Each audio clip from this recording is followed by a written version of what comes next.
Hey everybody, it's Elsa932 on YouTube. Thank you for joining me. We're here for episode 10 of Love is Blind Denver. Make sure you hit that like. Make sure you are subscribed to the channel. You're here, but you're not subscribing. We're on our way to 1,000 subscribers. Please help me make this milestone. So we start off with Nick and Annie. We are right after the party. She doesn't feel that he loves her. This is after she was ignoring him. Remember we saw it? She ignored him the whole time. At the end of the party, she turned her back to him. He says, I gave up half my workday to help you with what you had to do. She says she's happy and doesn't believe he's happy with her. And says that she loves him and, she wants to make sure he loves her. I'm like, Annie, we're having deja vu from Mexico. Annie is loopy again. So he said it's concerning that she doesn't see his love. She's like, she sees it. It's new for her because he's never been in her life and there for her before. She says she is there, but she doesn't believe he's there. He's like, yes, I am there too. She's not hearing him, y'all. And she is not sure that he sees her. The song they play is Destruction Broke Down the Beast. Allie and Anton, she walks in saying that the trash smells. Okay. Then she ambushes him about, wait a minute, where are all the beers? Because there's only one beer left. She's like, wasn't there a 12-pack? He's like, yeah, but we can share this one. She's like, but I only had 2. He's like, yeah, and I only had 3. And she's like, but where's the rest of the beer? He said, oh, Patrick came over and we had some beer. She's like, Patrick came over to the house? Y'all, it was like panic, like Patrick came over to the... Patrick came in here? What is it with Patrick coming over and being in the apartment? Though he was not. It was a little bit concerned. Allie's like, why is Patrick in here in our apartment? But Anton's like, no, he came by the building. I grabbed a few beers, took it downstairs. Oh, how many? And acted like he didn't tell her. She's like, oh, yeah, that was 3 days ago. But she counting the beers, y'all. He calls her out about not doing the laundry, though. Oh, you have a work week and this is how you do it? You don't do the laundry? She's like, yes, this is who I am. I don't do the laundry in a week. She's like, she's not here to tell him what to do. But you did. You did. You walked in telling him, basically, take out the trash without saying take out the trash. You walked in saying, where the beers at? Stop drinking so many beers. You're telling him. Then she's like, isn't there half a bottle of tequila in the fridge? He's like, He checks and he's like, nope. She's like, it was a whole half a bottle. He's like, hey, you had more than me to drink tonight. And it's okay. He wants her to be real and genuine like he is. But if she feels differently and can't be with him because of all this stuff, then he will respect it. The song they play is Losing My Grip, Losing My Control. We learn it's 10 days before the wedding. Megan and Jordan. They meet his parents. Dad said that Jordan's looking for the Big Mac and Whopper.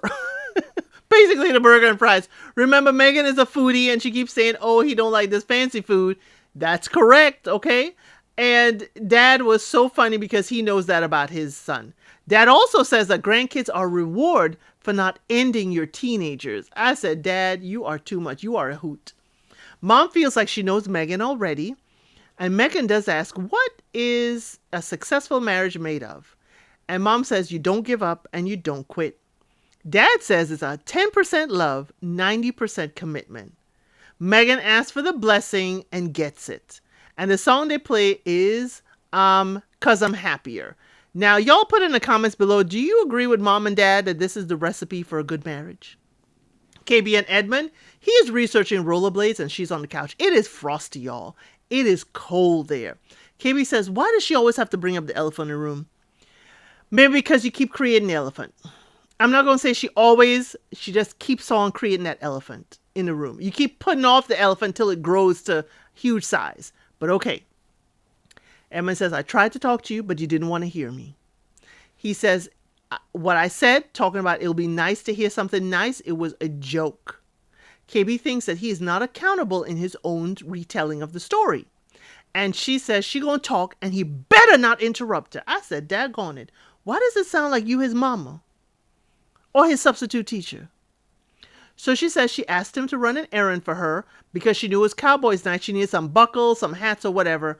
And she asked him to run the errand because she has her hair, makeup. She says she has all that stuff to do after a busy day. Her partner should want to lighten her load, not make it heavier. But he said no.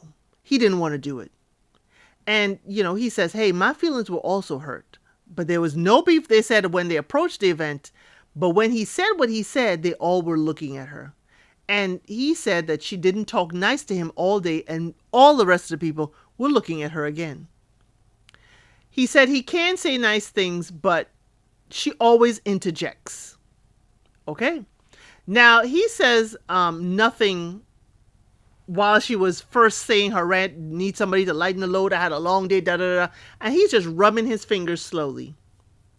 And I was like, Edmund, you are processing, and also you're exhibiting a little bit, maybe a little bit anxious of what else is going to be said. So he does apologize, and Kimmy's like, for what? And I'm like, Edmund, she ain't going to hear you right now. She ain't in a position to hear you. He said he should have stayed, he should have listened. And she's counting it down, y'all. Okay, he should have stayed, listen, what else? And I'm like, girl, could we calm down? He says life is testing us. He still loves her, still wants the family and everything with her. And she says, hey, I stay because I see your potential. And I said, oh, there go that P word. But she says potential has broken her heart before. She apologizes for getting elevated, and she could see his points. She's not trying to beat him up, but she still loves him. And she wants a year to grow in marriage. And she does then want to start kids, have a family, the house, the car, everything. And they do affirm each other. Now, I keep seeing these things of her just exploding on him. I don't think this is healthy. I don't think this is healthy. Joe and Madison, he's asking Madison, who can't see an ottoman, who can't see a table in the room, in a dimly lit room, to look up the cavern of his nose to see if he has a booger. She ain't gonna see it, Joe. Come on now. But hey, Joe tells the family that she is fiery and direct. Mom says if she's fiery, just hug her and hold her until she calms down. And Madison said, yeah, that'll work. Joe said he was engaged. She was with the young lady for 5 years. Invitations were ready to be mailed out, and he just couldn't do it. The sister said, you got to choose to love and commit every day. Sister's husband said, yeah, it's not just jumping off a cliff one time. You got to keep on jumping and trust the person you're with. Mom asked if he's a last minute decision kind of person. And he said, hey, I will not make a last minute decision here. And the song they play is Will Not Let You Go. Now, Madison family is cute, but it seems like the sisters just won't want to be married. I don't know. I just got that vibe. So Megan is about to meet Jordan's son and go out for a night of playing games and a movie night back at his place. Remember, son is not going to be on camera, and I agree with y'all on that one. Allie and Anton, his mom, visits. Allie explains that in her culture, remember she's from Brazil, they marry and then they move out of their family's home. Mom says, hey, at 22 in their tradition, you get married. And if you don't, everybody is looking at you sideways. But her son is ready for a family. Allie and the mom are happy to hear that, he is getting back into going into church and walking in his faith. Mom says the past 1.5 to 2 years, he has worked on himself, and she is proud of him. Anton does, like that Allie admits to her faults, and he says, when I'm, falling behind, you, Allie, pick up the slack. And if you, Allie, are falling behind, I'll pick up the slack. He more feels like emotionally, okay? Mom expresses that she is so proud of Anton, and he's like, you raised me well. Mom accepts Allie into the family. It was a wonderful breakfast, okay? Allie is optimistic now after meeting his mom. Annie and Nick. She blames too many drinks for how she spoke to him the night before. He says he doesn't want that type of argument ever again. Now she's trying to, give him some patience and grace. He's not there yet, and she's going to give him time. He said he's been happy with her, but that argument was his breaking point. He says getting to the altar is no longer a happy idea for him. She says she still wants to get married. She still wants to get married to him. She's like, please just try. He's like, hey, the wedding is not what he wants to do. He doesn't want to do the wedding, and he cannot go on anymore. He is saying no. She's like, well, don't tell me no now and don't tell me yes now. He's like, this is it. She's like, well, then let's go pack. The song they start playing in the background is Castles Made of Sand. And he's like, you will regret this. He's like, you can't force me to the altar. And he's like, I asked for you to just try. You had me convinced. He's like, this was not the plan. And he says, I hope this wasn't all fake. It feels like her time was wasted and she molded her life to him. But she's thinking that Nick played a game. Y'all tell me if y'all think Nick played a game. I don't think he played a game. I think he got a lot of clarity once they kept having the same argument over and over. They had it in Mexico, had it here. I'm showing you I love you, but it's not translating. Now, what I wish Annie would try is telling him exactly how she needs to feel love. What exactly is missing? Tell him. Tell the next man you're with exactly what is missing, so he's not, moving around in the dark like, fumbling around like Madison. Make sure he knows so it can translate well for you. Because Nick is saying, I've given up time at work, time making money to help you with your projects. That for him is showing love, but she's not feeling it. 8 days till the wedding. KB and Edmund, they fill out their marriage licenses online. Everything seems settled. They seem like they calmed down a bit. 7 days till the wedding, there's dress shopping. Now, there are two sections. I'm going to talk about what happened in dress shopping, and then I'm going to talk about suit shopping. Now, the ladies talk about, Annie and Nick. KB says she hopes, everyone has someone who will fight through any argument to be with them. She don't think Nick was fighting for Annie. Y'all don't know what Nick been through. Allie says every interaction with Nick felt measured and curated. Megan says that she met Jordan's son. It was a joy, and says she's the best person to be his stepmom. I said, ego much, Megan? Ego much? Really? Just take it down a notch, okay? You're the best person. There are other people that could be his stepmom, but I understand. She said though, they really need to get adjusted. She needs to get adjusted to his pump alarm going off at night, whether his sugar's high or low, is just something she has to get used to. KB's friends are there. They say that Edmund is different, unique, and other than her usual type, and it is outside of her comfort zone. Allie, we find out her mom and dad met on the internet and hadn't seen each other for like years, like almost 3 years. KB says she looked like a virgin in her dress. I said, well, that's what you're going for, right? We say we ain't doing it till the wedding night. We are born again. Okay, I ain't mad at you, girl. If that's the effect you're going for, you look absolutely a stunner in your dress. The second dress she chose is a showstopper and had Madison weeping. When I tell you weeping, Madison was weeping. Megan preferred her second dress. I'm not shocked because it had all the sparkles on it for Sparkle Megan. And Madison loves her second dress too. She wanted a Bridgerton effect. And I'm like, girl, that's fiction. Bridgerton is based on a novel. That's fiction. And it was on television. It's all made up. It's all fiction. Please don't have your relationship wanting to be like Bridgerton. Please don't. Now, over in the men's side, while they're shopping for suits, Jordan is talking that Megan is really tied real close to her son, and that's wonderful for him. Edmund's friends say he's energetic. Okay, that's one word for it.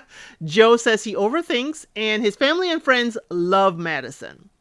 Anton's mom is there, and they say this is the first mom that's here for suits. Now, y'all, in the international versions, moms are there. Argentina, the moms were there. I believe also in Sweden or Mexico, moms were there. Okay, the moms are like, my son is not going out there looking any kind of way. I need to see what this suit look like. But Anton does pick a light blue suit. I'm like, okay. Mom will be happy with his decision, whatever it is, and will welcome Allie into the family. Anton says he is nervous. And the friend is like, stop being nervous.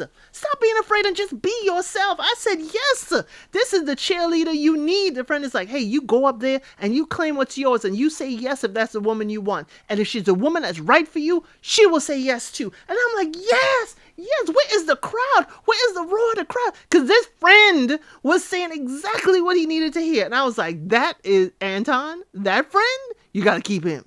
You got to keep him around. We see that Edmund chose a gray suit, and I was like, okay, at least it's a solid color. Okay. I was afraid that's going to be all kinds of busy. Jordan picks a basic black suit. It looked basic black, but when he turns around, you saw burgundy. Okay. I'm going to see how Megan feel about that burgundy. Okay. Jordan says it will take a lot for him not to marry her because everything is going along so well. Now, Joe tries on one of the suits. Okay. He don't like any of the suits. I don't like this. I don't like that. I don't like that. He finally puts on a charcoal gray suit. And the girl's like, would you like me to tie your tie, sir? He's like, no, I can do the tie. He tried about 3-4 times, fumbling, mumbling. She's like, you know what? I'll just take the tie. Yeah. I ain't going to do this now. So the friend asks him a question. And he tells the friend, shut the F up. I said, Joe. Remember we would say, Annie, are you okay? It's now, Joe, are you okay?